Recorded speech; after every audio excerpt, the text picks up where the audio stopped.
তিন দিন হইল। হ্যাঁ,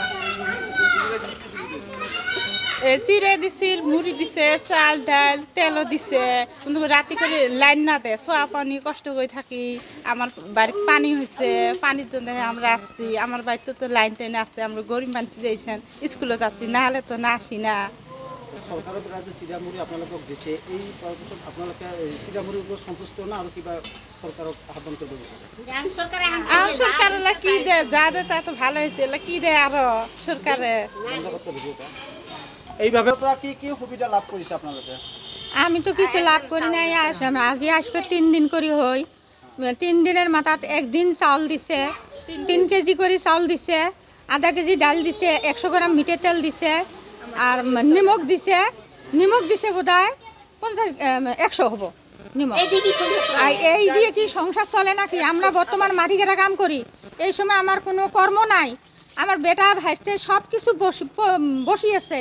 তাহলে এই 3 কেজি চাল দিয়ে আমার 8জন 9জন পরিয়াল এই বস্তুগুলো দিয়ে সংসার চলে। মুড়ি দিছে, 1 প্যাকেট করে মুড়ি দিছে, আধা কেজি করে চিড়ে দিছে, আর মিঠাই দিছে অল্প, 100 গ্রাম মিঠাই দিছে। এলে খায় কি সংসার চলবো? আর লাইন রাইতত এত কষ্ট করি, কোনো লাইন দেয় না, কোনো মশা খেদানি কিছু দেয় না, মম নাই, আন্ধারত থাকি। খবর লইবার কেউ এসে না, যদি উল্টে খবর দেয় তাও মমের কথা কইলাম, ধূপের কথা কইলাম, বললে কিচ্ছু না। আন্ধারত থাকি, মশার কামড়ে থাকা না যায়।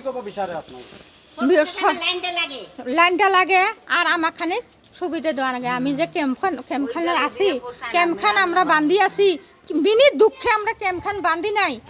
এই সময় আমার কোনো কর্ম নাই, মাটি কাটা কাম করি, বেটা ভাইসে সব মাটি কাটা কাম করে, সবারে কাম কাজ সব বন্ধ।